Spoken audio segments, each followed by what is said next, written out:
Ah, ya, perfecto, ya está Eh, de- compartiéndose. sí, está un poco lentito. Les aviso cuando ya empiece. Ah, ya está. Voy a dejar Ya. entrar a los invitados entonces. Sí, Ujú. ya. Si quieres, Bruna, puedes apagar tu cámara. Sí. Súper. Ya. Bien. Mientras esperamos a que salga el link, o sea, que nos pongan el link de la transmisión en este chat, que Ya. ya va a ser súper pronto. Haremos una pequeña y cortita ronda de presentación individual. Entonces, a ver, empezaremos contigo, Alejandra. Ya.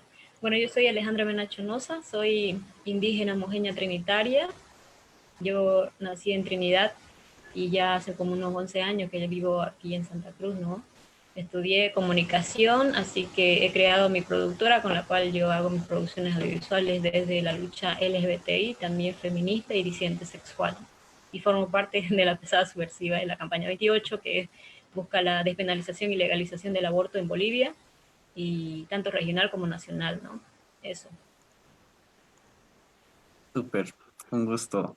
Sharon, Gracias, Carlos. Yo soy Sharol Fernández Iñani, soy educadora y artista. He sido miembro, codirectora y cofundadora de la revista Bolivian Express y soy directora fundadora de la Fundación Cera Bolivia, una fundación educativa que tiene el objetivo de contribuir a la transformación social a través del desarrollo de pensamiento crítico, inteligencia emocional y autoconocimiento en niños, padres, niños, niñas, padres, madres, educadores y educadoras. Y soy miembro del grupo de análisis social y político Hicha. súper, un gusto, Sharon. Denilson, Hola a todos, yo soy Denilson Montaño, activista transfeminista y disidente sexual, tengo 20 años, bueno, estudio trabajo social aún en curso, soy investigador también en temas sociales como la despenalización del aborto y eso, ¿no? Y bueno, soy integrante de la primera colectiva transfeminista y disidente sexual en Bolivia, La Pesada Subversiva. un gusto, Denilson. Carlos, A ver, me llamo Carlos Macusaya Cruz, soy egresado de la carrera de Comunicación Social. Eh, Escribo no porque sea escritor, porque me dan ganas de joder, honestamente. No soy profesional en nada, pero soy alguien que se apasiona con ciertos temas y sobre eso hago algunas cosas y soy parte del grupo Hicha. perfecto, un gusto, Carlos. Bueno, yo me presentaré, soy Carlo Pierola, soy parte del colectivo Yagua Roja, que es un colectivo antifascista de la Universidad Católica, y bueno, planea ampliarse un poquito más. Eh, Estudio comunicación social, hago investigación en estudios urbanos y memes, por alguna razón, y también me gusta el K-pop. Bien, un gusto conocer a nuestros panelistas que son de la más alta calidad, del más alto nivel. Y como estamos hablando antes, tenemos un pequeño programa y parte de este pequeño programa, primero quisiera que algunos de los integrantes de La Pesada nos presenten un poco el movimiento, en qué consiste, cuál es su lucha, cuáles son sus objetivos y desde qué ciudad nos están realizando todas estas actividades. Bien, hola a todos nuevamente. ¿Quién es la pesada subversiva? ¿Quiénes somos? La pesada subversiva es una propuesta política contra la normalización sexual e identitaria de nuestros cuerpos. Es decir, nosotras no nos creemos que somos gays y buscamos derechos LGBTs. Nuestra lucha está resignificada desde el transfeminismo porque creemos en nuestra lucha transversal interseccional. Es por eso que, como levantamos el pañuelo verde, levantamos la huipala. También nuestras herramientas que usamos como la pesada subversiva es la transgresión estética, como nos ven ahora, así todas disidentes, todas monstruosas, porque nos gusta además demostrar la monstruosidad, ¿no? Y la manifestación callejera, que ahora no la podemos hacer por el COVID, pero que seguimos haciendo algunos performances. El último performance que hicimos como pesada subversiva fue cuestionando al gobierno de facto sobre el apoyo que iba a hacer contra el feminicidio, que no lo está haciendo, y que nosotras estamos justamente cuestionando desde nuestro lugar de lucha, un gobierno que no sabe lo que hace, un gobierno que solo dice que apoya a las mujeres cuando en realidad no apoya. Y eso, no sé, Ale, si querés aumentar algo de la pesada. Sí, ¿no? Tomar en cuenta que nuestras herramientas de lucha son el performance, la creatividad como algo fundamental y político, el tema del arte que está tan, digamos, industrializado, pero solamente para un sector y no para los movimientos sociales y no para disidentes sexuales como nosotras, ¿no? Entonces creemos fieramente, radicalmente en eso, ¿no? En poder provocar a esta sociedad capitalista, machista, provocar a través de nuestras cuerpas horribles, desde ahí nos reivindicamos nosotras y obviamente cada una desde su no binariedad, ¿no? Y su puesta también de crítica política ante la sociedad. Eso nada más. Súper. Un concepto que sería interesante, Ale, que nos explicaras un poquito más es esto de interseccionalidad. ¿Qué significa la interseccionalidad? Bueno, tiene que ver con cómo las causas, digamos, entrecruzan todos los sujetos políticos que aterrizan en este territorio, ¿no? Ya sean las niñas, los niños, las diversidades sexuales, el tema de que no sea detonante como principal, digamos, la edad, digamos, que todas las personas puedan participar, eso es muy importante, ¿no? Eso va el tema de la transversalidad y la interseccional, creemos en eso. Perfecto, muchas gracias. Grupo Hicha. A ver, yo puedo contar algo y seguramente también Sharon puede ahí decir otras cosas que siempre a uno se le van. Venimos como grupo Hicha, varios del grupo, de una experiencia anterior. Nos conocimos algunos en la calle, había acá en la ciudad de La Paz debates en el espacio público, en la Plaza de los Héroes, ya no existe en ese momento. Ahí uno podía debatir no con universitarios, ¿no? Debatían albañiles, gente que no tenía trabajo, que por alguna razón se reunía en ese lugar. Y también nos conocimos en la universidad y era una experiencia muy concreta el darse cuenta que los temas que se tocaban en la calle no se abordaban en la universidad. Por ejemplo, el tema del racismo, o el indianismo, o el catalanismo, no existe en la universidad, pero en la calle se estaba hablando de eso. De esa experiencia fuimos formándonos, ingresamos a la universidad, formamos un grupo que se llamó el Movimiento Intercapitalista, hicimos varias actividades, no con una idea clara, honestamente, teníamos más pasión que ideas claras, pero con una intención de que se saque del encasillamiento folclórico al sujeto indígena, que digamos era lo predominante y hasta el día de hoy sigue eso siendo algo muy normal. Y en función de eso hacíamos distintas actividades, por ejemplo, tratar de posicionar a algunos personajes que nosotros consideramos interesantes de los movimientos indígenas, intelectuales, a gente que uno no los veía en la televisión, pero hacíamos algún seminario con ellos. Nunca tuvimos la intención de ser un grupo importante, simplemente pensábamos que era importante hacer eso. Pasar la experiencia, por distintas razones nos alejamos y el año pasado formamos el grupo Chicha, ya luego de varios intentos de estar haciendo algunas otras cosas, más o menos continuando esa misma línea, pero ya con experiencia, por ejemplo, de darnos cuenta que con el uso de redes sociales habíamos llegado a distintos espacios, que habíamos podido conectarnos con otras personas, que además habíamos madurado ciertas ideas, ciertas decisiones, y que aunque una experiencia anterior, digamos, llegó a un mal término, podíamos luego pues de emprender un camino de lucha por plantearnos como una idea, no se plantea como sujeto político. Y para eso, difundir material bibliográfico, hacer debates, estar en distintas actividades, tratar de desnaturalizar el rol de los indígenas como folclore de Bolivia. Y bueno, en eso nos metimos y bueno, hoy día, sorpresivamente, el grupo se hizo bastante conocido en un año. Puedo decir eso, Carlos seguramente puede decir más de eso.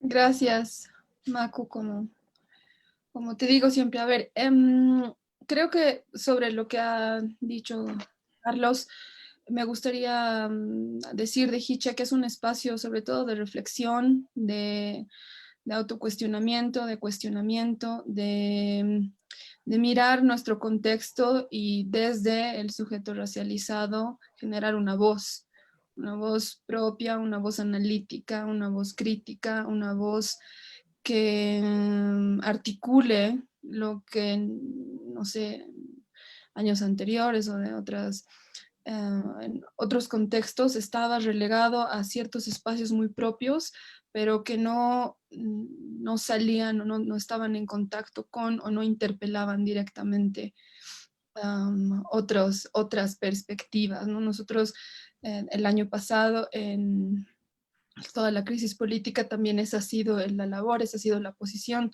de verter, de exponer y socializar estas miradas que nadie quiere ver o que los espacios establecidos no quieren escuchar y más allá de eso quieren callar, ¿no? Eso es lo que hacemos.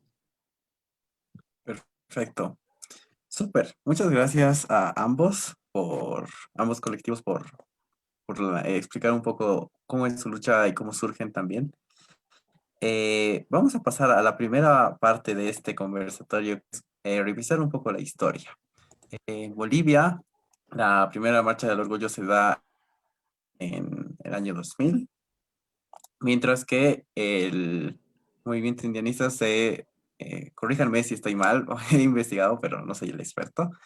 El movimiento indianista inicia con Fausto Reynaga, esta corriente. Obviamente, la agenda del movimiento LGBT en los 2000 es un poco distinta a lo que es ahora, y lo mismo con el indianismo, ¿no? No es que las ideas de Fausto Reynaga sigan íntegramente en la actualidad. Y lo que quisiera contar un poco sobre cómo detona la idea de este conversatorio. Yo estaba viendo un conversatorio de Hicha y hice una pregunta sobre cuál sería la conexión entre el indianismo y el colectivo LGBT. Y creo que justo Sharon, tú leíste mi pregunta, pero nadie la respondió. Me quedé con esa duda. Y entonces, lo que quisiera lo que quisiera resaltar de nuestra historia de los dos movimientos es que en ningún momento se unen. O sea, eh, no hay un punto de separación. Por ejemplo, en otros países, si hablamos en el caso de Estados Unidos y de México, todos confluían en los partidos comunistas de sus respectivos países, indígenas LGBT y personas LGBT. Luego de que el Partido Comunista en estos países expulsara a sus miembros, ya sea indígenas LGBTI o personas LGBT, es que se separan estas luchas debido a, por así decirlo, la heteronormatividad y el racismo presente dentro de los movimientos comunistas de estos países. Pero en el caso de Bolivia, eso no se da porque no hay ningún momento inicial en el cual los movimientos hayan estado unidos, ¿no? ¿Por qué creen que sucede esto, en primer lugar? Y en segundo lugar, ¿cuáles serían las causas más anteriores e históricas de este nacimiento separado, por así decirlo, de movimientos que podríamos coincidir en que tienen una lucha común? Entonces, primero analizaremos el por qué están separados, ¿no? Quizás Hicha quiere empezar un poco a comentar sobre eso. Me está picando la lengua. Bueno, lo que pasa es que se me olvidó de decir, y yo creo que también Sharon lo va a compartir, es que en el grupo no hay como una posición homogénea, incluso respecto a lo que podemos entender el indianismo, el catarismo, pero en general asumimos que venimos de una población que es racializada y que desde ahí tratamos de forjar, construir algo. Con esa consideración, lo que yo pueda decir también no necesariamente implica, digamos, una visión unánime dentro del grupo. Yo diría que el indianismo, bueno, primero, una cosa importante, desde mi punto de vista, bueno, tampoco es individual, varias personas piensan similar. El indianismo surge en un contexto social y no tanto por un individuo, digamos Auto Reinaga. No es que para Auto Reinaga no sea importante, pero hay un contexto social, hay iniciativas que van a dar lugar digamos, a que Reinaga sea importante en esa situación. Pero no es que el movimiento se derive de Reinaga. Digo esto porque en esa medida el que estos movimientos no hayan confluido tiene que ver, por ejemplo, con el que el indianismo surge como un fenómeno post-52, después de la revolución del 52, la modernización estatal, la idea de construir una nación, y entonces el indianismo piensa el indio como la verdadera nación versus la nación ficticia. Entonces, ahí el problema no es las poblaciones, los individuos que dentro de las poblaciones se van a diferenciar más allá de esa relación hombre y mujer, en el sentido de reproducción sexual para producir gente que va a trabajar. No se va a hacer ese cuestionamiento. En ese sentido, el indianismo va a estar marcado por esa perspectiva de la disputa, primero en el mundo, bloque occidental, bloque imperialista, capitalista, y en Bolivia entre la disputa entre nacionalistas y marxistas. Y ahí se va a ubicar. Y la problemática ahí no entraba. Pero ya históricamente, más antecedentes, creo que se puede rastrear esto, en primer lugar, con algo que hasta el día de hoy es muy fuerte, la justificación religiosa.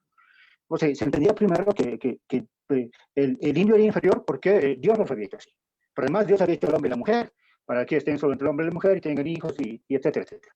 Entonces ahí hay un peso de cómo la religión ha construido una manera de justificar un orden específico. Pero sobre ese orden específico que se justifica mediante la religión, además de venir la justificación natural. Está bien, no es Dios quien hizo esto, pero naturalmente las cosas son así. Entonces, naturalmente uno es hombre, naturalmente es una mujer, naturalmente los indios son los que tienen que trabajar fuerte y los no indios son los que tienen que gobernar. Entonces, la naturaleza se va a ocupar el lugar de la justificación religiosa. No necesariamente la va a desplazar, porque en distintas circunstancias operan de la mano. No es que una sea superior a la otra, no. Hasta es como opcional. En la actualidad, por ejemplo, estamos en un momento donde los gobernantes promueven una especie de fanatismo religioso en el que quieren justificar un orden natural. Y en esa medida, los indios son los inferiores, en esa medida, los distintos a la relación hombre-mujer también son, digamos, peligrosos al orden, son enfermos, son gente que dañaría el orden social. Si vemos esos antecedentes, yo creo que es lógico pensar, a mí me da la impresión que se puede pensar el indianismo como un posicionamiento desde el cual se quiere desnaturalizar, se busca desnaturalizar el orden social, y me interesa resaltar de un posicionamiento, porque hay varios posicionamientos desde los cuales se está desnaturalizando el orden social. ¿No? Hay varios posicionamientos. Yo creo que ahí el indianismo es uno y podría dar algunas luces respecto a ciertos aspectos, pero a veces necesita saber de otros aspectos para desarrollarse. Y a la vez en el indianismo hay posturas que pueden ir contra, y digamos son las más conocidas, contra los movimientos LGTB, porque se asume, igual a mí me da la impresión por una influencia religiosa, la idea de chachawar, mi hombre y mujer, y esa es la realidad, y eso tiene que respetar. Y en lo personal, y creo que en el grupo Hicha es algo compartido, nosotros nos diferenciamos de ese indianismo recuperacionista, ¿no? Creemos que la realidad se va produciendo y podemos producir una otra realidad. Eso es posible. Súper, muchas gracias, Sharon. Ay, tu micrófono está apagado. Perdón, gracias.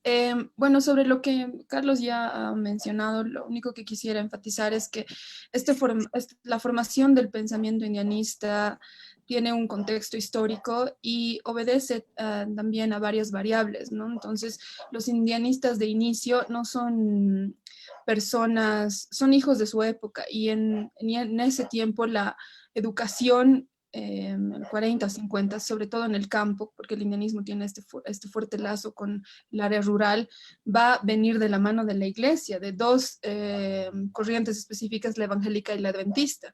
Entonces, si estas personas que van a ser quienes modelen un pensamiento, quienes que propongan y cuestionen ciertas estructuras, han bebido de estas fuentes también, es el ente formador. La iglesia, sobre todo en el área rural, es quien ha dictado qué está bien y qué está mal, cuál es el orden jerárquico, qué es moral y no, etcétera, ¿no? Entonces, reconózcase o no, los indianistas han sido formados en estas estructuras y van a reproducir estas estructuras también.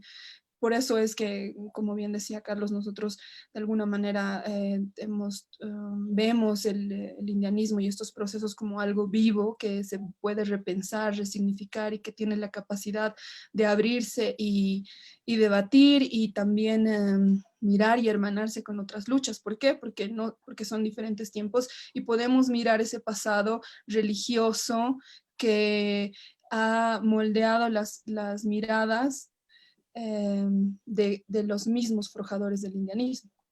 Creo que eso no se puede Perfecto, obviar. perfecto. Muchas gracias, Sharon. Bueno, recalcar como un resumen de ambas intervenciones, entonces es muy importante el papel de la religión, como ha cruzado la lucha política a lo largo de todos los movimientos y en este caso del movimiento indianista, y que la lógica religiosa, y después también creo que Carlos tiene mucha razón, porque por ejemplo yo vengo de una familia evangélica y ellos decían, Dios dice que esto es así porque es lo mejor para ti, es lo natural, es como funcionan las cosas, Él ha hecho las cosas así, ¿no? Entonces es como un doble candado, por así decirlo, que sería lo natural, entre comillas, y lo religioso, que ambos justifican entre sí, en teoría, ¿no? Alejandra, misma pregunta, ¿por qué crees que estos movimientos nacen separados, ¿no? Ay, ¿por dónde empiezo? Hay una desconexión siempre, ¿no? Ha habido este tema no solo de lo rural, el tema de la binariedad en nuestra mentalidad, en nuestras formas de vida. Eso creo que juega algo muy sustancial para que nosotras seamos lo que seamos ahora, ¿no? Como país. ¿Por qué digo eso? Porque tiene que ver en cómo ha habido esta desconexión tanto de Occidente y de Oriente, ¿no? Porque la corriente, digamos, del indianismo ha surgido mucho más fuerte y potente, digamos, y ha sido fundamental el fortalecimiento, el estudio, la formación, la reflexión de los pueblos aymara y quechua. En cambio, en tierras bajas, digamos, ha habido como un proceso totalmente distinto, pero ambas, digamos, luchas o ambos miles de, perdón que lo diga así, estoy divagando, pero hay varios, digamos, 36 naciones en Bolivia, digamos, de pueblos indígenas que nos han dicho siempre que no tenemos una agenda en conjunto, ¿no? Porque ¿qué pasa? Que el pueblo de tierras bajas lucha por el territorio hasta ahora, hasta este siglo XXI, ¿no? Y los pueblos del occidente evidentemente por lo mismo. Yo la verdad nunca he sentido, bueno, perdón, no voy a yo idealizarme yo misma, ¿no? Este tema de que las luchas, digamos, tanto del oriente y el occidente van en conjunto, ¿no? Porque tiene que ver con la dignidad, con la colonización que nuestros pueblos han venido sufriendo, ¿no? Las opresiones, tanto de diversidades sexuales, tanto de los derechos de las mujeres, tanto el derecho de la adquisición y el trabajo y la autodeterminación, perdón, de los pueblos indígenas, ¿no? Yo pienso mucho de que, digamos, el proceso de nuestro país ha sufrido obviamente esas contradicciones, pero a la vez han habido muchas cosas interesantes con el proceso de cambio, ¿no? Pero no quiero, tampoco empiezo, oh, ya, esta es masita, ¿no? No quiero que me digan eso, pero todas las personas que estamos aquí y que nos están escuchando son conscientes de que todas esta ola de movimientos, digamos, de movimientos populares, de los movimientos sociales, de los pueblos indígenas, de las mujeres por acá, de las personas discapacitadas, ¿no? De las niñas y los niños, y los jóvenes más que todos, que dicen siempre que son el futuro de este país. Todas siempre estamos pensando de que vivamos en un país con muchas oportunidades, ¿no? Tanto en salud, en educación, e incluso eso se idealiza mucho, ¿no? Yo de verdad siento de que toda esta sociedad es sumamente hipócrita y cínica y olvida su historia y olvida su descendencia, ¿no? El tema de la salud siempre para los pueblos indígenas no han tenido compañeras y compañeros, nunca han tenido oportunidades de tener tantas oportunidades como yo he tenido acá en la ciudad, digamos, ¿no? Los pueblos indígenas han migrado para buscar mejores condiciones laborales, estudiar, tener, digamos, una casa, porque resulta que hasta ahora las empresas madereras en Santa Cruz, por ejemplo, en Pan de Santa Cruz, siguen apoderándose de esos territorios. Tenemos a los narcos, a las empresas narcotráficos, digamos, todavía, y sería pues ingenuo que nosotras como bolivianas y bolivianos no reconozcamos que pasa eso en nuestro país. Entonces, tiene que ver con identificar, digamos, y reconocernos a nosotras, a nuestras raíces, y poner pues en mesa y en diálogos, en asambleas, porque hasta en eso, compañeras, fracasamos, ¿no? El occidente y el oriente siempre ha estado desconectado, tanto en sus causas y en sus luchas, ¿no? Y yo esto lo debatía con mis compañeras, ¿no? Cuando me dijeron, mira, hay este conversatorio para hablar con la Hicha del indianismo, los pueblos indígenas de la Tierra Baja no hablamos de eso, ¿no? Hasta ahora seguimos peleando por el territorio. Otro de los grandes ejemplos que ustedes deben acordarse, compañeras, en los años 90, que es la primera marcha por el territorio y la dignidad. Esa pelea sigue hasta ahora. Pero ¿qué han hecho los gobiernos en ese momento y hasta ahora? Es jugar con los decretos, con las leyes. Yo me pregunto, ¿por qué nombraron como reserva ecológica, como un área de pueblos indígenas, si llega un presidente y va a pasarle una carretera en medio de su selva y de su casa? Eso alguna vez uno se pregunta, digo, o sea, ¿en qué beneficia si nunca ha habido, digamos, oportunidades de educación para esos pueblos? Yo tengo familia en el Times. Yo migré ya gracias a mi abuela, que ella es la última que habló el mojeño trinitario. Ya después ya yo perdí. Y hemos perdido nuestra historia, también esos elementos del lenguaje, de la vestimenta, porque también, digamos, como somos un proceso, somos una nación también colonizada, no solamente desde el año 1500, seguimos hasta ahora por las iglesias evangélicas, ¿no? El catolicismo. ¿Qué hacen las iglesias hasta ahora en los pueblos indígenas de Tierra Baja? Siguen colonizando. ¿Y qué pasa cuando te colonizan? Te coartan pues tu libertad, te coartan tu historia, tus cosmovisiones, de decirte lo que dijo el compañero Carlos, de las diversidades sexuales, de tu sexualidad. ¿Qué hicieron cuando llegaron los años 90 los evangélicos? Vestirlo a los indígenas sirios, ¿no? En el Beni. Y lo siguen haciendo hasta ahora, ¿no? Ya han habido un montón de esto de los feminicidios también. ¿Quién habla de eso? Tenemos una nación y naciones de contradicciones un montón, ¿no? Que hay que seguir dialogando sobre eso. Puedo alargarme, pero perdón, quiero darle la palabra a Denilson. Y yo voy por ahí, ¿no? Por esas cositas. Después aumento más cosas. Súper. Denilson. Ok, yo en todo este proceso de poder pensar desde cuándo es que estas luchas están separadas, tuve que remitirme a la memoria histórica, social y sexual, compañeros. Si hablamos de por qué estas luchas están separadas, la respuesta es el proceso colonial que pasó en nuestro pueblo y que pasó en nuestros cuerpos. No podemos hablar de una separación si no hablamos de un hecho colonial que penetró nuestros cuerpos, que penetró mi pensamiento, que penetró la forma e idea del orden establecido en un Estado. Pero además hay una lectura muy específica desde cuando también de compañeras mujeres que critican al indianismo, ¿no? Porque claro, las luchas LGBT son el año 2000 y la lucha indianista viene pues desde la mitad del siglo XX, o sea, estamos hablando de un suceso histórico más avanzado en las luchas indianistas. Pero lo interesante aquí es que las mismas mujeres han empezado a cuestionar el indianismo, porque el indianismo está pensado desde el sujeto hombre y además está pensado desde el sujeto heterosexual.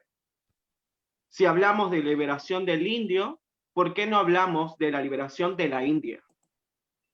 ¿No?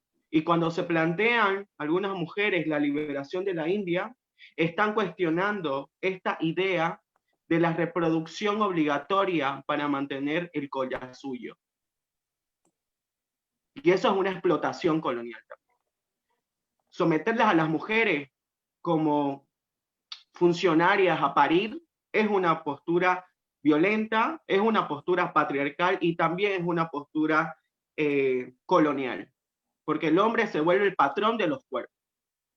Luego, las disidencias sexuales y las prácticas sexuales, hablamos del sexo anal, del sexo oral, hablamos de las relaciones sexuales que se daban en ese entonces, antes de la colonia, eran vistos como un hecho ancestral sagrado.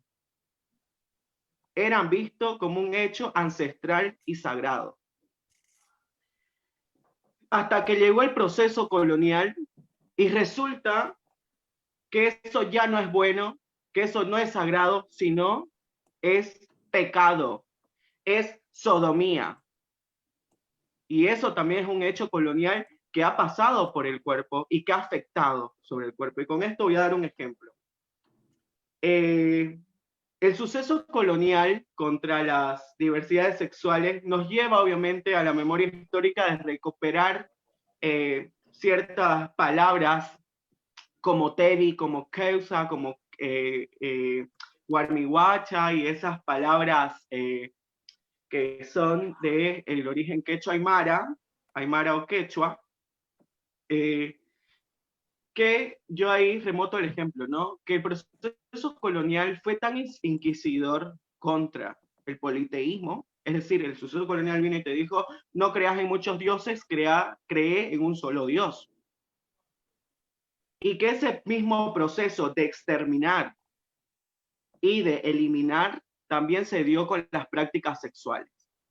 Es decir, te niego que crees en otros, pues también te niego que no tengas estas prácticas sexuales.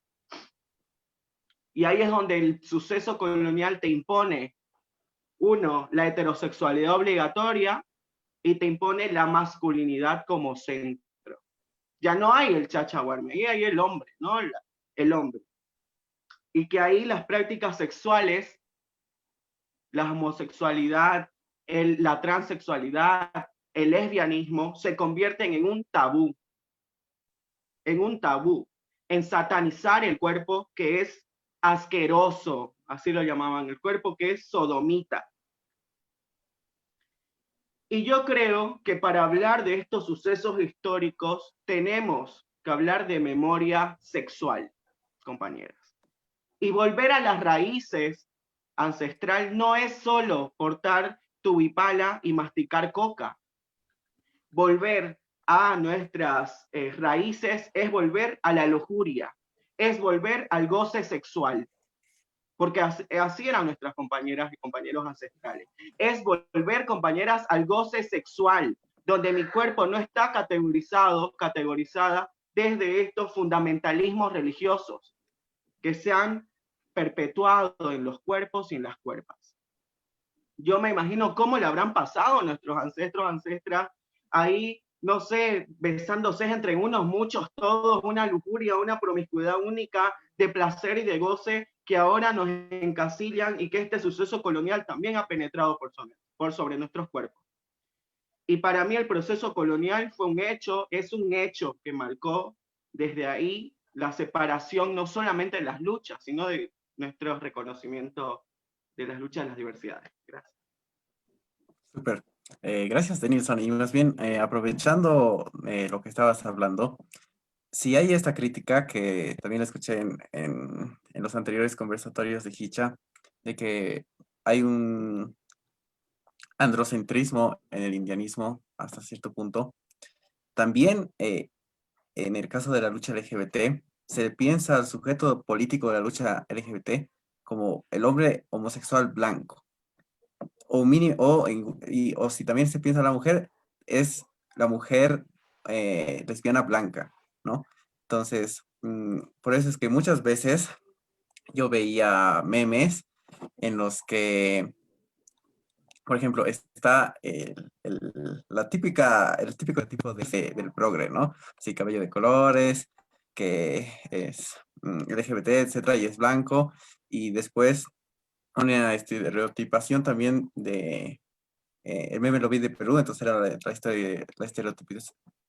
un estereotipo de la Aymara en Perú, su poncho, su sombrero, y los dos estaban peleándose, ¿no? O sea, uno le decía al otro que era un cholo, etcétera, y el otro que era un enfermo, etcétera. Entonces, ¿por qué crees, te hago esta pregunta a la pesada subversiva, ¿por qué el sujeto político de la lucha LGBT en ciertos momentos se piensa como el hombre homosexual blanco o tiene esta racialidad blanca?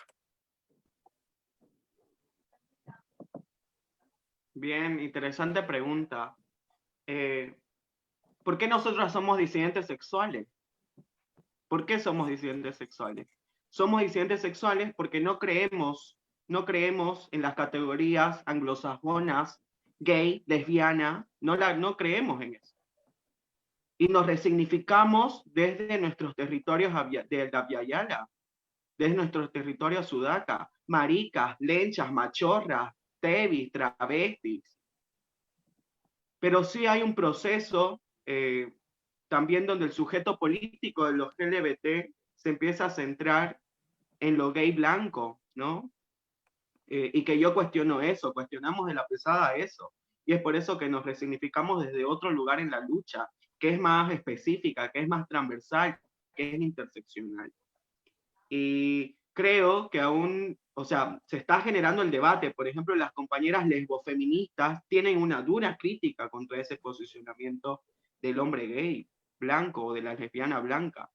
Y también en Bolivia hay varios y varias activistas que entrelazan las dos luchas. Uno, ser indígena o india o indio, y la otra es ser de las diversidades sexuales. Entonces, eso. Súper, Yo la gracias. palabra por... Sí, Alejandra, una pregunta, te voy a agregar una pregunta más, sobre todo en tu caso. Dale, dale. Aparte de la misma pregunta que le hice de Nelson, que también después va a pasar a Hicha, quería preguntarte, desde tu experiencia, ¿alguna vez has sentido que has tenido que elegir como que o eliges la lucha indígena por los territorios de tu pueblo o eliges la lucha de tu cuerpo, de tu diversidad sexual? ¿Alguna vez te has sentido forzada a tener que elegir o cómo ha sido también esa experiencia? Aparte de la pregunta que le hacía a Denilson de ¿por qué crees que el activismo LGBT a un nivel global imagina este sujeto político blanco? Ya, te la voy a decir con mi historia de vida en 10 segundos. Yo antes de iniciar en toda esta revuelta de las revoluciones, digamos, las causas y las luchas sociales y populares indígenas, o sea, las primeras que me movilizaban a mí era mi identidad, ¿no? Ni siquiera bueno, estaban así entrecruzadas, digamos, en que soy mujer en este sistema en donde me oprime, en donde deciden por mí, en donde me violan cuando quieren, donde me manosean cuando quieren. Entonces, yo iba entrecruzando, digamos, por ahí esas luchas que, o sea, me tocaban, pues, o sea, me tocaron, ¿no? Entonces, uno, el tema de mi identidad; dos, el tema de ser mujer en esta sociedad.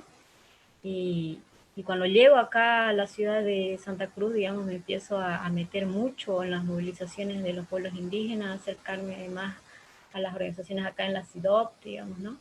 De la Central Obrera también de Indígenas, a las TCO. Yo siempre estuve muy cerca de esos pueblos, así que, y los veía siempre, y los admiro un montón también a todos los que estuvieron en la marcha de los 90, ¿no? Entonces yo iba preguntándole por qué, ¿no? Seguimos luchando por territorio y dignidad, por qué seguimos luchando para que las empresas no se vayan entrando a nuestros territorios, digamos, y decidan y se favorezcan de los recursos naturales. Y una de las cuales yo me acerqué mucho más fuerte fue la del TIMNI, digamos, ¿no? Porque esa me llegaba mucho, porque como dije anteriormente, tengo familiares ahí que viven. Y llego acá, digamos, y me encuentro con un aparato totalmente distinto. Empiezan a aparecer las luchas feministas, digamos, aquí en Santa Cruz. Ustedes saben que Santa Cruz está ahorita vista como uno de los pueblos más fundamentalistas, antiderechos, con comité cívico que de frente se van con el racismo como una bandera, digamos, para cambiar algo, ¿no? Entonces, me puse las pilas, empecé a pensar por qué pasa esto, y me acerqué a los movimientos feministas, ¿no? Uno de los primeros fue Mujeres Creando. Entonces, y ahí me di cuenta que en mi cuerpo entrecruzaban esto de mi identidad, ¿no?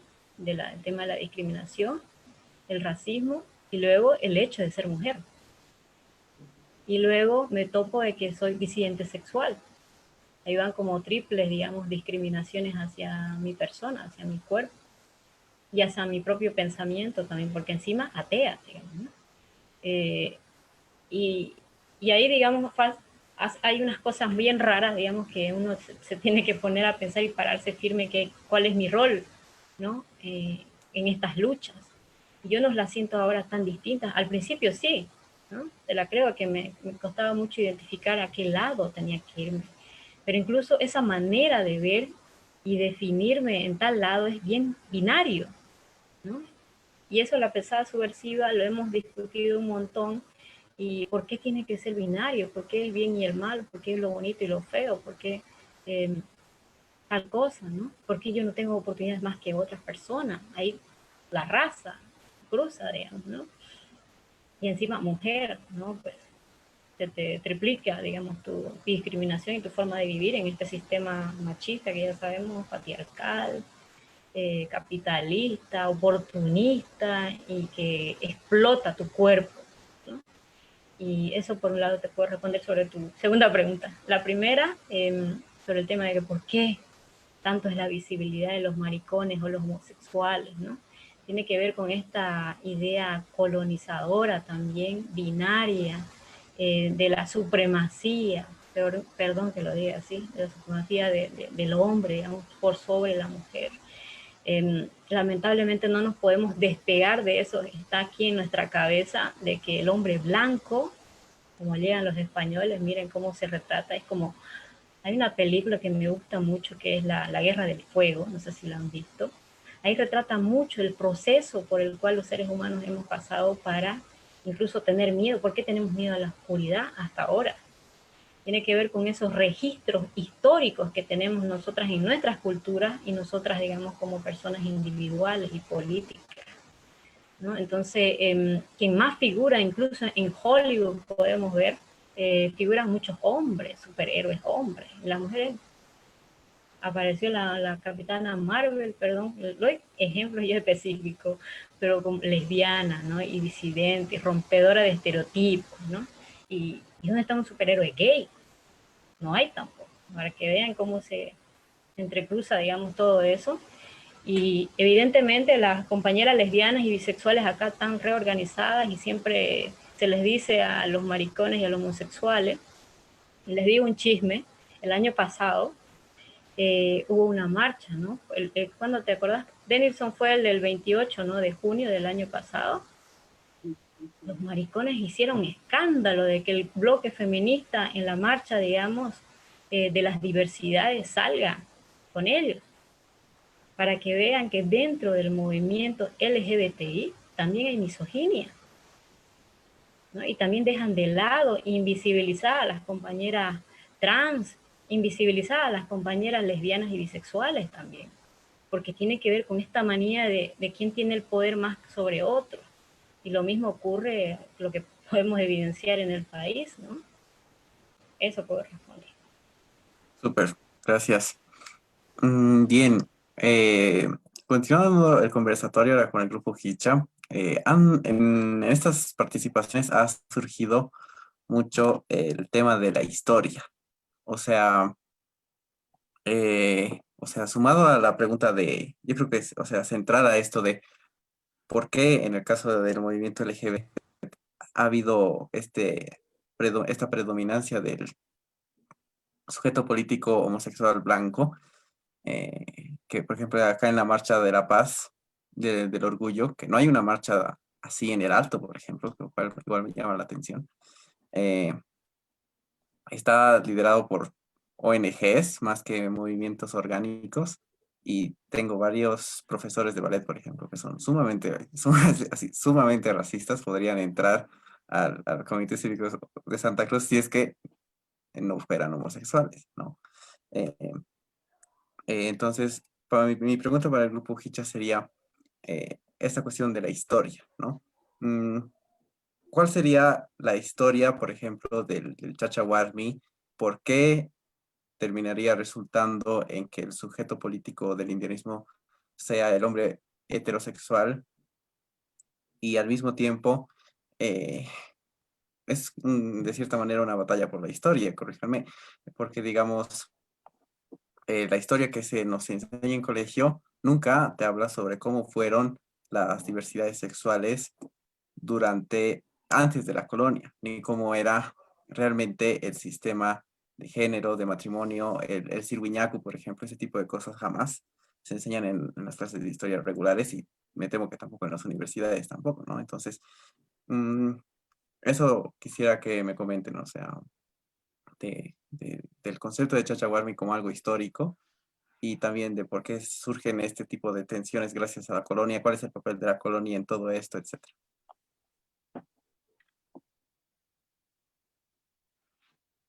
Bueno, ante el silencio de Sharon, voy a decir algo.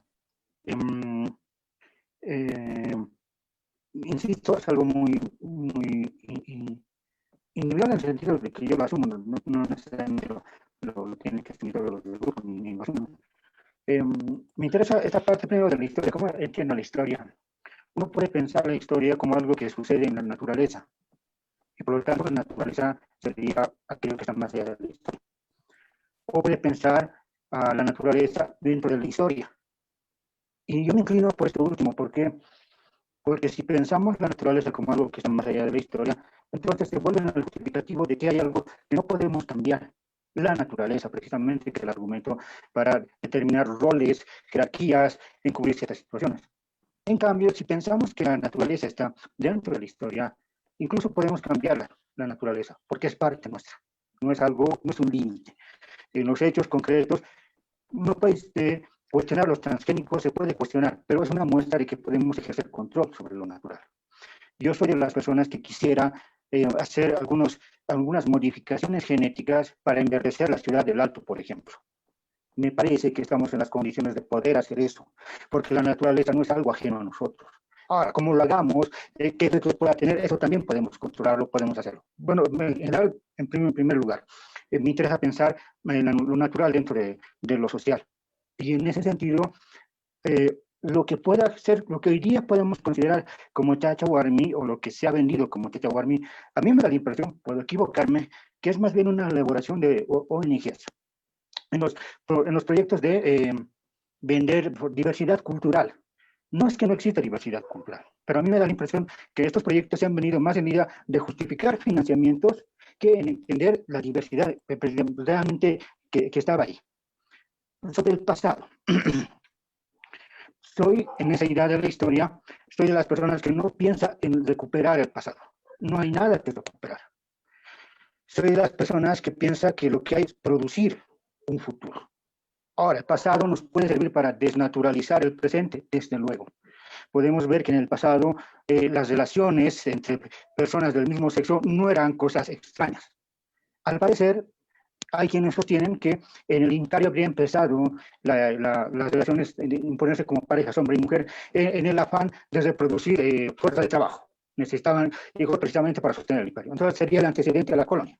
Pues es una hipótesis. Sin embargo, lo importante para mí en esta mirada del pasado es asumir como algo que constituye el presente. Se han dado ciertos hechos históricos y por esas circunstancias hoy estamos como estamos. Por esas circunstancias podemos hablar, por ejemplo, de un patriarcado autóctono. Había una relación de dominación sobre los hombres antes de que lleguen los españoles. Había una relación de dominación entre distintos pueblos helénicos. No eran pueblos armoniosos, no era el paraíso, no era, digamos, un reino de armonía. Sin embargo, esa situación también se puede encontrar en otros pueblos. No es una condición innata de los pueblos precoloniales. También hay en otros espacios.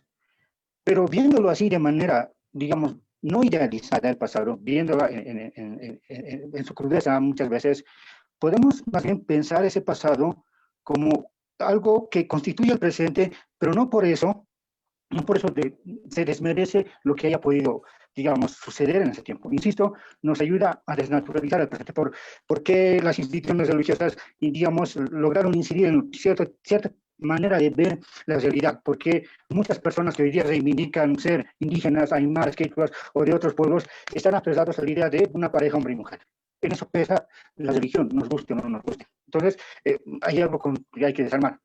Pero me interesa además pensar eso sí, ese carácter histórico, sin idealizar el pasado, sin buscar reconstituir nada, sino en la intención de pensar el pasado, aceptar esa forma de decirlo, entender cómo ya se consideran esas jerarquías, inclusive porque en los movimientos indianistas son los hombres los que tienen la palabra, no las mujeres, y son pocas las mujeres que están en los movimientos indianistas, entender ese tipo de relaciones, pero además en la idea de que si la realidad no es algo delimitado por la realidad social, no es algo delimitado por la naturaleza, entonces, si nosotros hemos producido esa realidad, entonces podemos producir el futuro, un futuro donde no estén ese tipo de jerarquías, porque no es una delimitación natural, porque nosotros podemos producir ese futuro no porque estamos idealizando el pasado, no porque queremos recuperar cómo eran nuestros antepasados, ese no es el objetivo, es el pasado ver para desnaturalizar el presente, pero lo importante es producir el futuro no con limitaciones naturales. Ya no es Dios el que limita la realidad, ya no es la naturaleza la que limita la realidad. En tanto nosotros producimos la realidad, nosotros podemos producir un futuro donde estas diferencias, divergencias, disidencias sexuales sean parte normal, no sean lo otro. Yo prefiero asumir así la historia. Perfecto. Muchísimas gracias. Carlos, Sharol, no sé si quieres Gracias. comentar. Bueno, sobre lo que dice Carlos, pero siempre recordando esto, ¿no? Creo que en Hicha lo que hace rico este espacio es que, como decía él, tenemos perspectivas diferentes, distantes, a veces encontradas, pero logramos ser un grupo al fin, ¿no? Y cada uno habla desde donde uno es y desde donde uno mira y claro, lo que Carlos dice, lo que yo comparto somos nosotros, para nada involucra al colectivo, la gente que nos sigue, etc. Sobre esto del chachahuarmi, tuvimos justo a propósito de los vocablos aymaras, un conversatorio con Elías Ajata. Yo le preguntaba directamente, porque es algo que me importa, ¿no? El nombrar y el rol de la mujer en ese nombrar. Y él decía que en el mundo aymara, en la lengua aymara, hay estas denominaciones, existen estas denominaciones de macho y hembra para cada cosa. Para la piedra macho, para la piedra hembra, para amarrarte los zapatos, uno de los guatos va a ser macho y el otro va a ser hembra. Pero eso no significa que esta manera de nombrar dirija o establezca una filosofía acerca del rol de la mujer y del rol del varón. Es algo que creo que de alguna manera se ha forzado para decir que el mundo aymara o el mundo indígena de Occidente tenía esta filosofía de complementariedad y de igualdad y un poco romantizar esa realidad, cuando la realidad de las comunidades de hoy es, como hemos dicho, está teñida y atravesada por la visión de la iglesia, y la visión de la iglesia no es precisamente una de igualdad entre los géneros, y además de ser binaria, es binaria sí, pero no es binaria en el sentido en el que está uno frente al otro, siempre está uno arriba y otro abajo, y el rol de la mujer y el rol ha sido siempre uno de subalterna, y para hacer un poco el lazo con esto del indianismo, yo creo que mucho del reclamo que se ha hecho al indianismo de antes es que sí, la liberación del indio, pero no se habla de la liberación de la India. ¿Por qué? Porque el indio a su vez ha sido feminizado para ser subalterno, porque la posición masculina superior era el blancoide. Entonces, en ese orden, el femenino inferior, el subalterno, tenía que ser el indio, el hombre indio. Entonces, hay como una reacción ahí de alejarse de lo femenino, de lo que pueda disminuirme para de alguna manera articular esta lucha. Y eso es parte de ese proceso. Hoy tiene razón Carlos cuando dice no hay muchas mujeres en el contexto del indianismo porque se siguen arrastrando estas estructuras, estas formas de ver, estas formas de pensar. ¿Cómo me voy a someter a la voz, al pensamiento de una mujer? Es impensable en el mundo aymara. ¿Por qué? Porque está estructurado a partir de lo que la iglesia ha instituido también. Entonces es, no sé si una doble lucha, pero una lucha más compleja todavía. Y sobre la historia, creo que cuando miramos hacia el pasado, podemos decir esto sucedió y luego esto y luego esto, y cómo de alguna manera hacer una línea de tiempo entre las cosas que conocemos que sucedieron, pero eso es muy diferente de decir por qué sucedieron, es un reto que va más allá. Entonces, cuando hablamos de la historia del Chachahuarmi, podemos decir, ha habido una agenda de ONGs en tal punto de la historia, la iglesia llegó en la colonia, este era el orden, estas cosas pasaron, pero no vamos a poder señalar el por qué, y tampoco creo que es la aspiración, porque en este momento, para mí, no basta decir en el pasado nuestros ancestros o nuestras culturas tenían este goce, este placer, encontraban así su sexualidad, había tantos vocablos, no basta, ¿por qué? ¿Y si no hubieran tenido? ¿Y si hubiera sido una estructura igual de pensamiento limitante? Entonces, ¿qué decimos? Entonces no hay nada que recuperar, entonces nos quedamos aquí y no exploramos, no nos hacemos estas preguntas. Creo que hay un riesgo en mirar al pasado como la fuente de las futuras liberaciones o de la liberación actual. Existe y es bueno conocerlo y es parte de nuestro proceso personal y colectivo, pero no es suficiente. Y si no las tuviéramos, estas luchas, estas preguntas, estos cuestionamientos, estas críticas, estos retos a lo que conocemos como órdenes actuales son necesarias igual, con o sin ese pasado. Y me parece que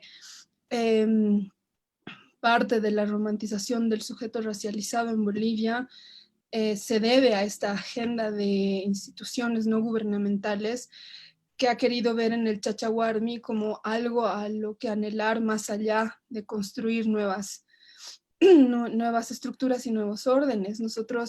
Yo personalmente, desde el indianismo, es un reto hoy decir estás en un contexto indianista y estás mirando y pensando desde ahí, porque obviamente tiene todas estas cargas y está plagado de estas taras, pero el reto es también repensar el indianismo como mujer india que puede construir y desafiar estas estructuras, desmantelarlas para avanzar. Y creo que la lucha LGBTIQ más en el mundo viene desde un establecimiento, desde una estructura de privilegio, y de alguna manera ha tenido los otros espacios de las personas que se reconocen en identidades que van más allá del binarismo establecido, pero que no se reconocen en esa lucha. Entonces hay la urgencia, la necesidad de mirarnos y de pensarnos también, pero hay algo que es una realidad al mismo tiempo, que este pensamiento viene de Occidente, estas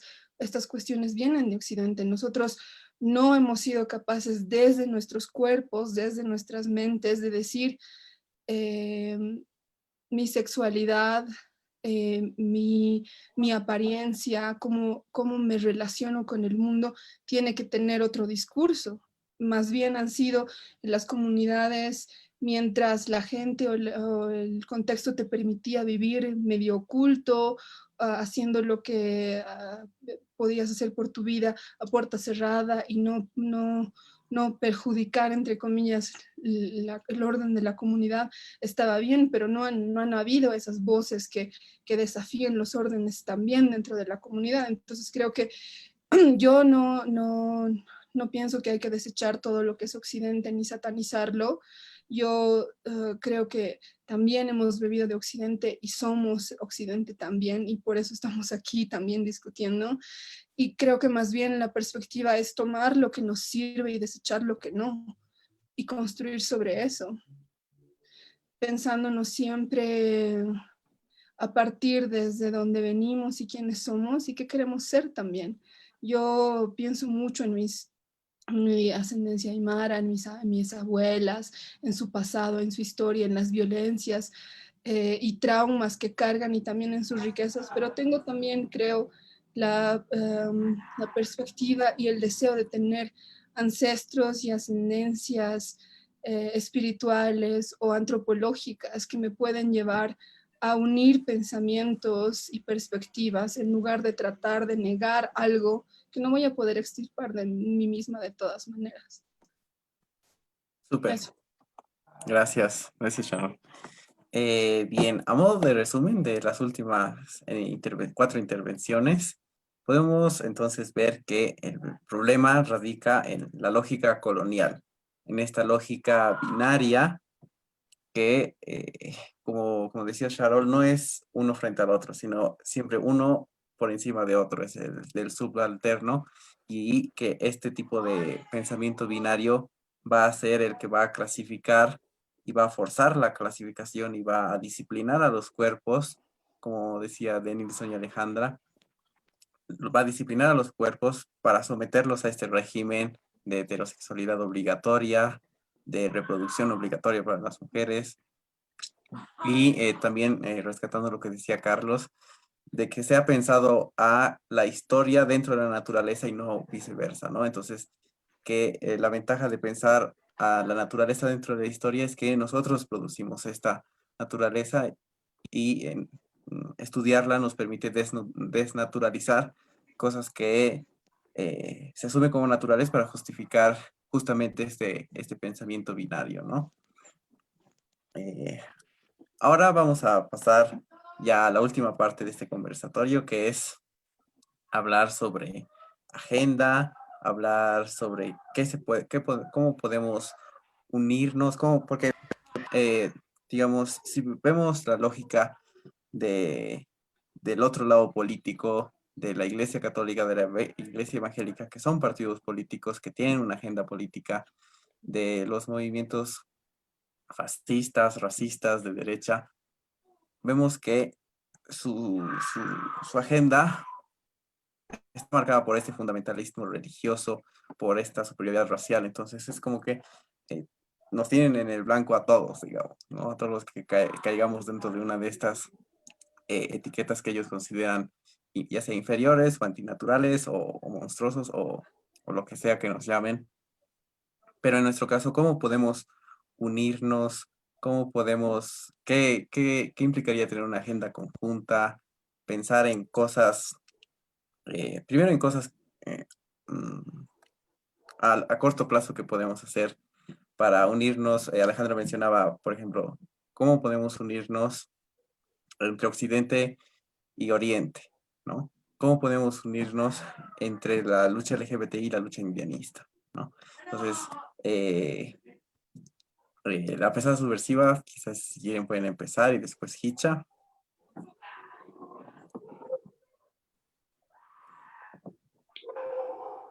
¿Quieres darle vos, Denis? O yo. Ya, yo le doy. Dale. Dale. Bueno, antes de pensar en una agenda, yo opto por una descolonización, optar por la descolonización sexual. Si hablamos de un proceso colonial que nos violó, que nos violentó, que nos despojó además de lo que eran nuestras ancestros, podemos ver que la descolonización de la sexualidad también es una esfera importante contra el proceso colonial que ha marcado nuestros cuerpos, ¿no? Y es por eso que ahora a mí me suena mucho cuando los pueblos de indios, indias, indígenas empiezan a cuestionar desde un lugar de lo radical contra el proceso colonial y dejan de último hablar del cuerpo, dejan de último hablar de la sexualidad, dejan de último de hablar sobre aborto en la comunidad, y si hablan de aborto es desde el lugar de la criminalización. Y también qué pasa, por ejemplo, si es una trans quien ocupa un cargo, ¿no? O una marica, una tebi. Entonces yo creo que hay que estar en un proceso de descolonizar el cuerpo y la sexualidad. Cuando yo digo las disidentes levantamos el pañuelo verde, que es por el aborto libre, legal, seguro y gratuito, también levantamos la huipala por un hecho plurinacional. ¿Qué significa la plurinacionalidad para nosotras, nosotres? Para nosotros la plurinacionalidad, más allá del paradigma del vivir bien y de lo que signifique las agendas establecidas también por los movimientos sociales, desde la disidencia reconocemos la plurinacionalidad como una puerta que se abre a a la dimensión de lo plurisexual, a las sexualidades, a los goces, a los placeres, ¿no? Te reconozco como plurinacional, a la vez te reconozco como pluridentitaria, plurisexual, ¿no? Entonces, por eso que es interesante esta mirada y este juego de palabras que hacemos desde la disidencia. Y cuando nos dicen cuál es la separación, si bien nosotras, y vuelvo así rapidito, si no hemos estado nunca juntas, yo creo que hay dos separaciones esenciales de las cuales hasta ahora no nos pueden unir. Una es los hechos que han pasado en la época del neoliberalismo en Bolivia, que el neoliberalismo ha debilitado los movimientos sociales y que ahora solo hacemos cosquillas a la élite del poder. Porque el neoliberalismo nos quiere fragmentadas. El heteroneoliberalismo nos quiere fragmentadas. Te dice indígena, ve y lucha por tus derechos. LGBT, tú luchas por tus derechos. Feminista, tú luchas aparte por tus derechos. Cuando en realidad yo opto justamente sobre la transversalización de las luchas, ¿no? La transversalización de las luchas. Y otra cosa, y esto es que pasa entre los dos movimientos, ¿no? De seguro una india, un indio va a decir, yo no quiero luchar con un racista en mis filas, yo no quiero luchar con un racista. Y de seguro los maricas vamos a decir, yo no quiero luchar con un homofóbico, ¿no? Yo creo que esta separación es desde nuestras bases. Esta separación se da desde nuestros lugares de lucha. Pues encontrémonos y digámonos, compañeras, no sean homofóbicas y compañeros, no sean racistas. Más allá de la cuestión de privilegios que podamos tener entre heteros y no heteros, entre blancas, no blancas, entre negras, no negras, etc. Y yo creo y opto por la descolonización sexual. Ahora, ¿cómo se puede construir una agenda conjunta? ¿Y cuál es la necesidad, además de que estas luchas se unan? Si yo hablo de la descolonización como una apuesta política, corporal e identitaria, yo creo que se tienen que sentar las bases de la conciencia política que debemos tener entre indios, indias, maricas, indias, entre tevis, etc. Y también creo en que debemos que tener una recuperación de la memoria sexual para poder empezar a enraizar una lucha colectiva. Si no hay memoria de lo sexual, ¿vamos a seguir con un pensamiento inquisidor sobre la sexualidad? Sí, vamos a seguir con un pensamiento, van a seguir con un pensamiento inquisidor sobre el cuerpo, sobre aborto, sobre maricones, sobre travestis, sobre trabas, ¿no? Y ahí, cuando estas dos cosas se unan, teniendo la memoria histórica, histérica, sexual y la base de la conciencia política, podemos hablar de una lucha conjunta. Pero que yo creo que esa lucha conjunta se da por un proceso de descolonización y despatriarcalización.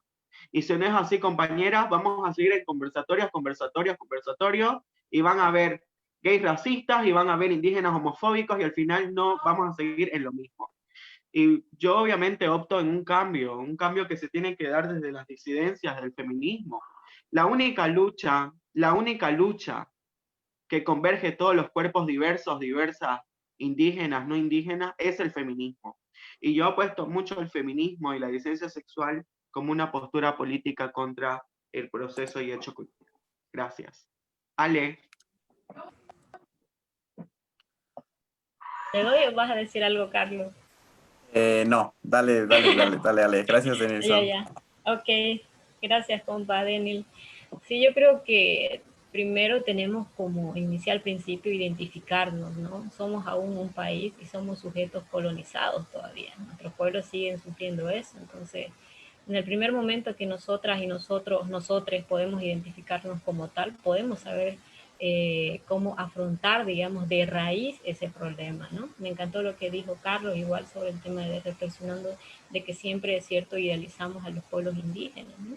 Pero hay evidencias bien claras también que había un goce plural sexual, digamos, en aquellos años, ¿no? En aquellos siglos, yo qué sé.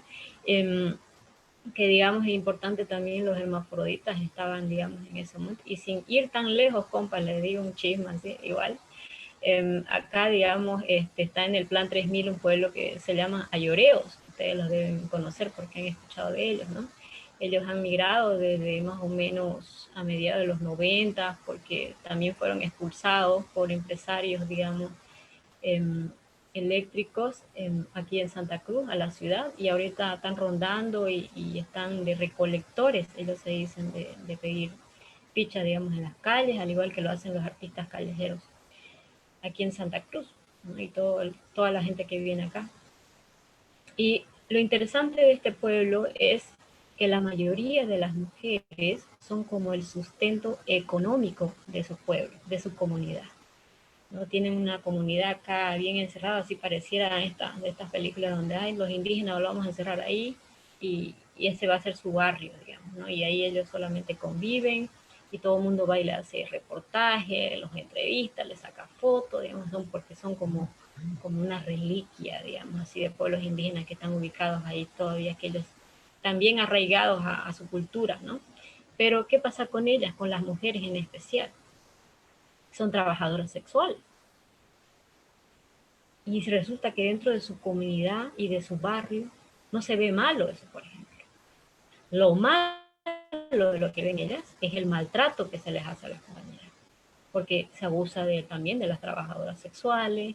Lo mismo pasa con, miren cómo se replica, digamos, esta opresión cuando vos te vas a la ciudad, vivís a otra modalidad de vivir, pues, de sobrevivir, de luchar, digamos, ¿no?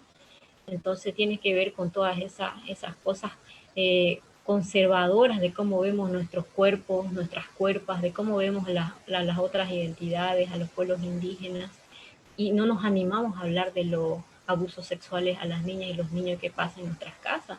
Y eso ha ocurrido fuertemente durante la pandemia. No, pero no, resulta de que la muerte de la niña que falleció en el Alto no cuenta, ¿no?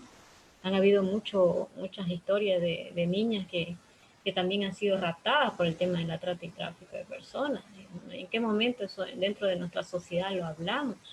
Porque hay un tabú también en nuestra sexualidad, ¿no? ¿Qué ha hecho este gobierno? Incluso antes lo veníamos batallando, Denison se acuerda muy bien, con este tema de la educación sexual integral.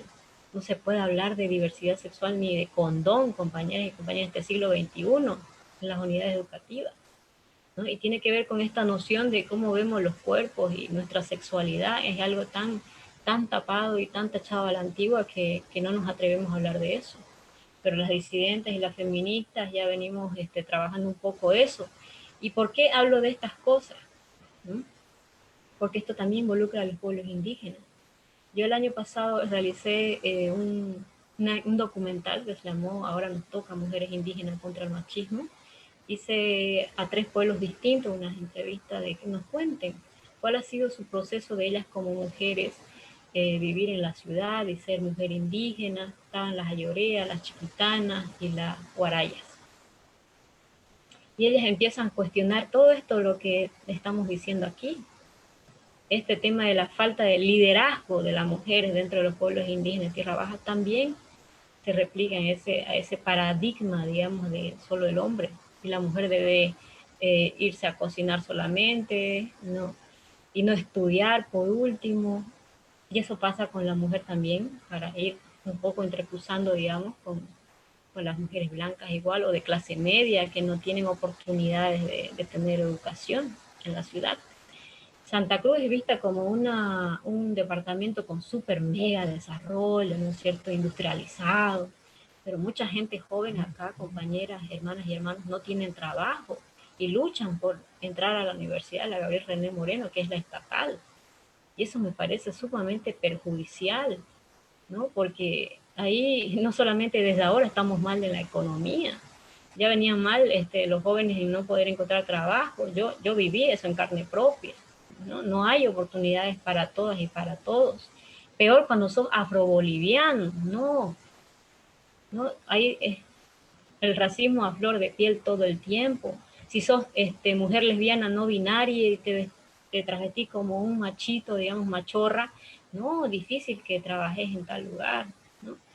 Entonces, todo eso está entrecruzado en todas partes. Si salimos a las calles, vemos que las causas políticas y las luchas políticas están ahí afuera. Y yo creo que nunca han estado desconectadas. Nos han hecho creer, como lo dijo Denis, ¿no? El proceso del neoliberalismo ha logrado eso, del fragmentamiento de nuestras luchas y vernos como algo distinto, desconocernos a nosotros. Yo tuve la ventaja de viajar y de conocer muchos movimientos, tanto artísticos, de la paz, del alto. Tengo muchas amigas ahí, digamos, que yo he coqueado con ellas, con ellos.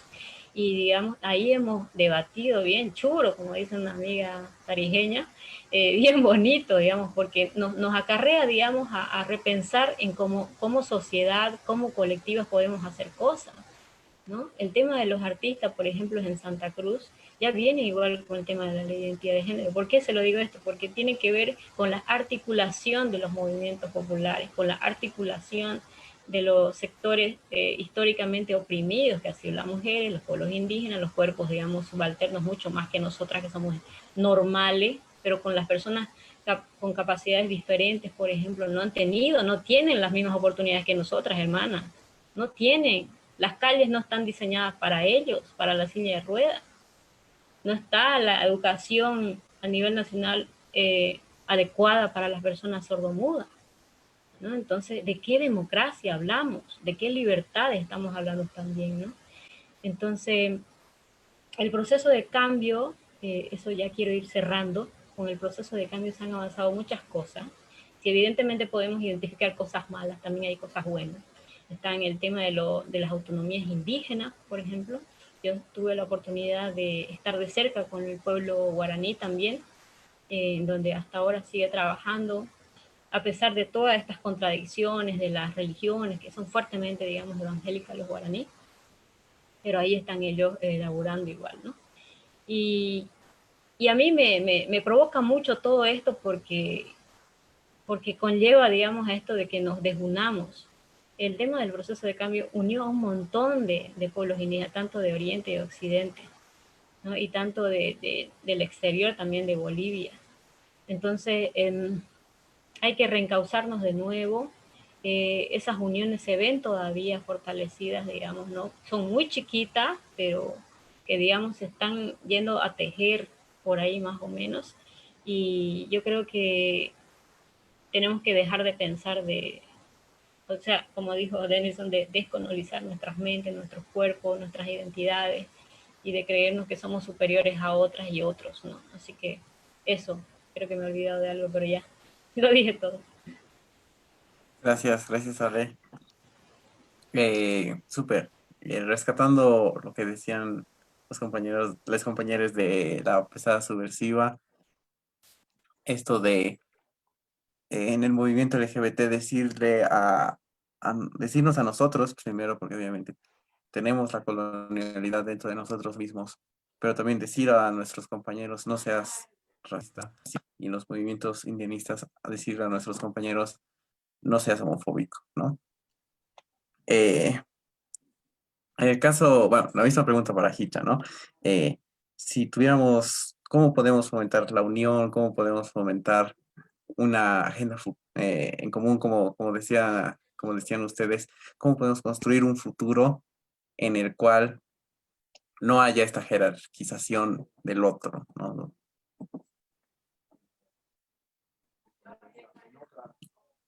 Ya sea Carlos o Sharon. Bueno, nuevamente, mil disculpas, yo. Un comentario que se me olvidó, que me parece muy importante. Yo creo que hay una imagen sobre lo indígena, por lo menos a mí me dio esa impresión en algunas actividades en las que he participado, institucionales, sea de gobierno o instituciones no gubernamentales, en la que a mí por lo menos me chocaba cómo se hablaba de lo indígena respecto a la vida cotidiana. Por ejemplo, el tema de solo son hombres y mujeres, no existen los maracos entre los indígenas.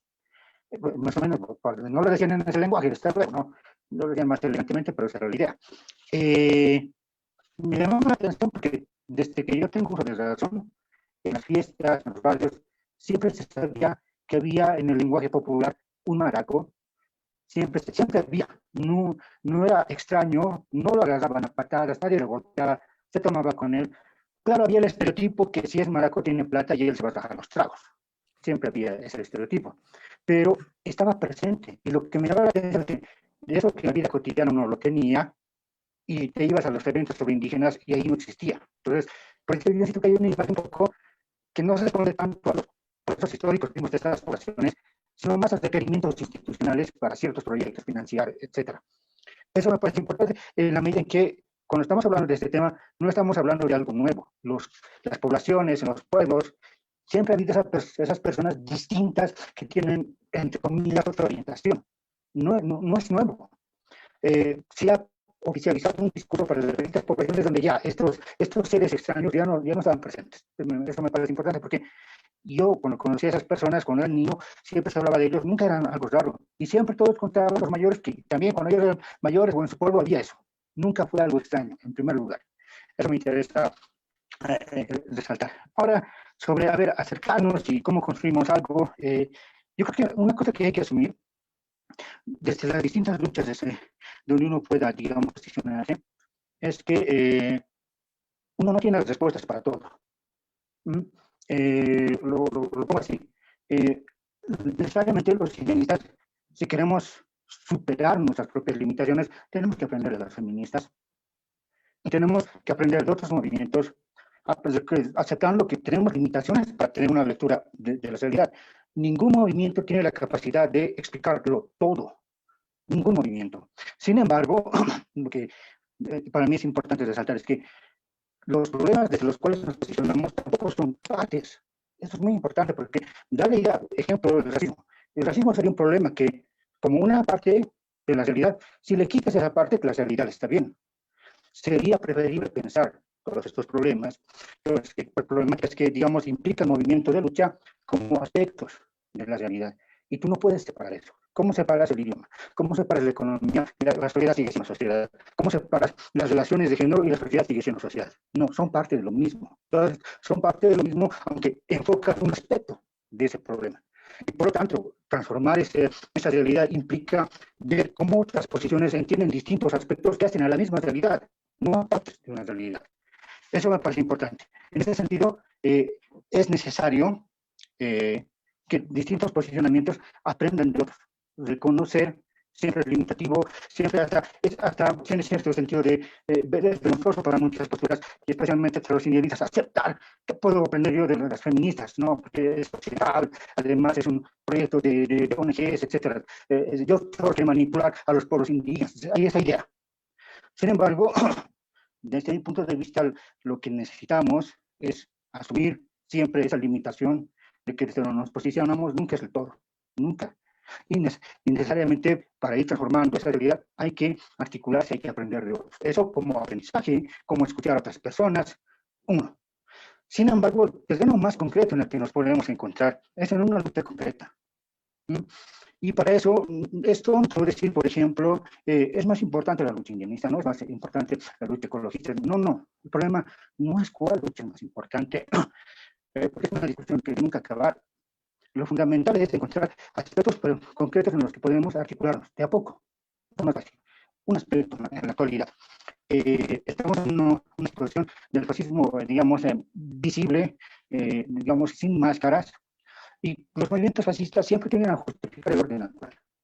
Dios es el pretexto, la naturaleza es el pretexto para justificar que los grupos disidentes, a partir de las sexualidades, sean, digamos, menoscabados, sean violentados, sean proscritos. Bueno, se escuche los indios lo mismo, y resulta que entre los indios también está esa población que es disidente sexual. Esto es muy importante para mí. Entonces hay una situación concreta que nos articula negativamente. Hay un proceso en el que se nos busca anular con el proceso religioso y natural. En esa situación, lo que habría que pensar, habría que tratar de articular es en estos movimientos que luchan contra este tipo de sometimiento, que los distintos movimientos, el movimiento étnico no es un agregado a esa lucha, está en esa lucha misma. Que los que vienen de otros movimientos, los movimientos LGTB, no son algo que se agrega a esa lucha, están ahí mismo. No es algo que viene de afuera y se le agregan, están ahí mismo. El problema puede radicar en que se los va a presentar como cosas separadas. No, están ahí mismo. Ahora, Si nos encontramos ahí y nos encontramos en los hechos concretos, muchas personas pueden callar sobre su etnicidad, muchas personas pueden callar sobre sus preferencias sexuales por los temas de depresión, por los temas de violencia simbólica, física. Sin embargo, en ese proceso donde nos conocemos, nos valoramos más derrumbándose ciertos prejuicios sobre ese otro distinto, sobre ese que nos han contado que, digamos, es un enfermo, en este caso, ¿no? Y se van derrumbando en los hechos concretos, porque tenemos que hacer algún tipo de acción concreta donde vemos que podemos asumir los mismos riesgos, donde podemos cocinar si hay que hacer una olla común, donde podemos estar en una marcha, podemos encontrarnos y vernos de tú a tú, no jerárquicamente. Por eso para mí importante es el proceso de lucha mismo. En la situación en la que estamos con la pandemia, es una cosa que nos impide encontrarnos en las calles, por ejemplo, ¿no? Es un mecanismo de control muy eficiente del que estamos viviendo, lamentablemente.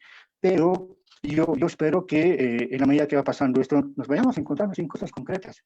Ahí nos vamos a conocer más allá de ciertas diferencias, o ahí vamos a entender que nuestras diferencias no son una cosa ajena, son parte misma de nosotros, no son parte misma de esas diferencias, no es una cosa, algo malo. Entonces yo esperaría eso, que aprendamos de otros, es necesario, pero a la vez que nos encontremos en esos procesos de lucha concreta. Y hoy día el fascismo es una condición, nos condiciona en un proceso de lucha que quiere naturalizar, justificar por la religión, naturalizar un tipo de sometimiento generalizado.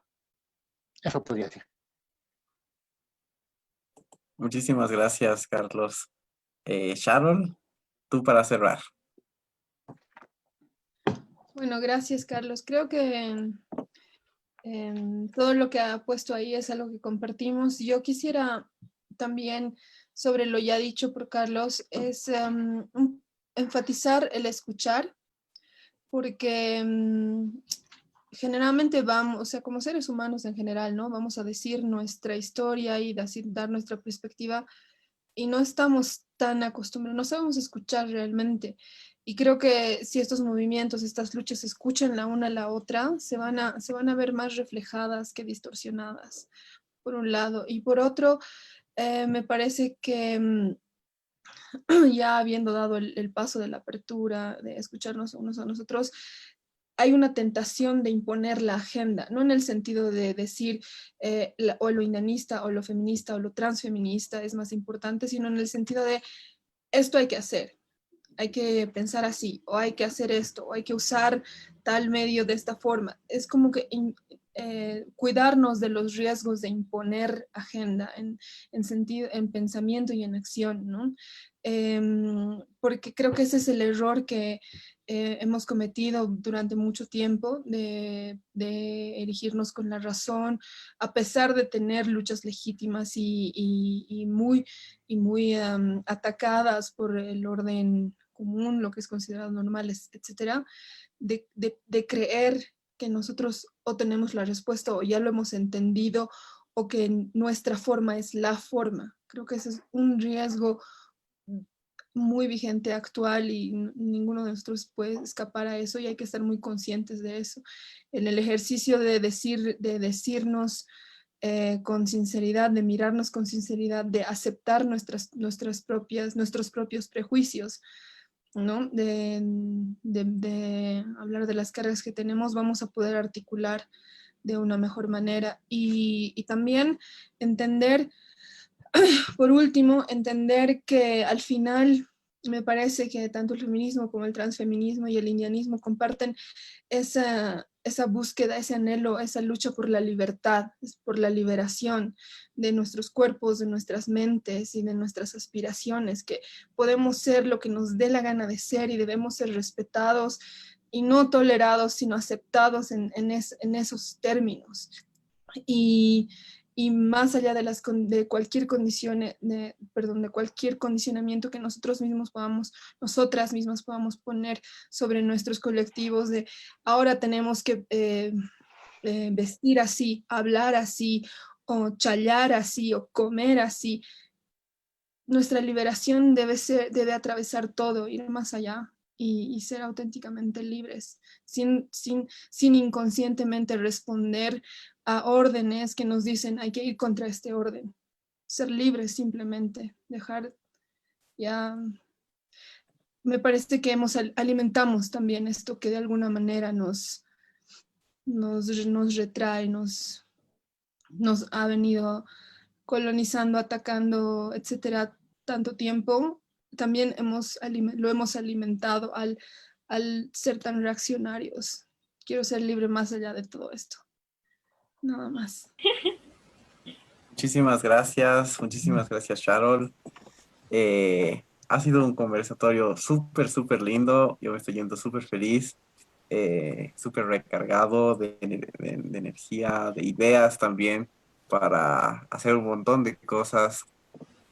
Ya por lo pronto les voy a spoilear nomás lo que estoy pensando. Como vamos a tener el conversatorio en la página de Facebook y en video, con los chicos del grupo de Yagua Roja, lo vamos a ir cortando en partecitas, con digamos, lo más resaltado de de cada una de las intervenciones, y los vamos a ir subiendo. Igual, si se me ocurre algo más, igual se los comentaré. Y sí, igual,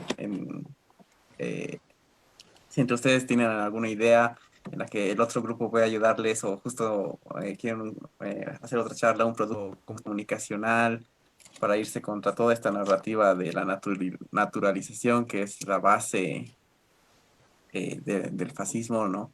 Esta naturalización religiosa. Entonces, estamos disponibles. Yo creo que ha sido súper genial que nos hemos conocido entre todos. Y una vez más, un gusto compartir con todos ustedes este espacio virtual. Y como dice Carlos, espero que pronto, cuando ya se pase todo esto de la pandemia, podamos conocernos en personas. Tomar unas chelitas. Claro, obviamente, obviamente. Y ahí nos estaremos viendo entonces. Un gusto, y gracias también a los que nos han visto, ya sea por Zoom o por Facebook. Les invitamos a compartir la transmisión y el video que va a estar y los clips que vamos a ir subiendo. Entonces eso sería todo y nos vemos. Chao.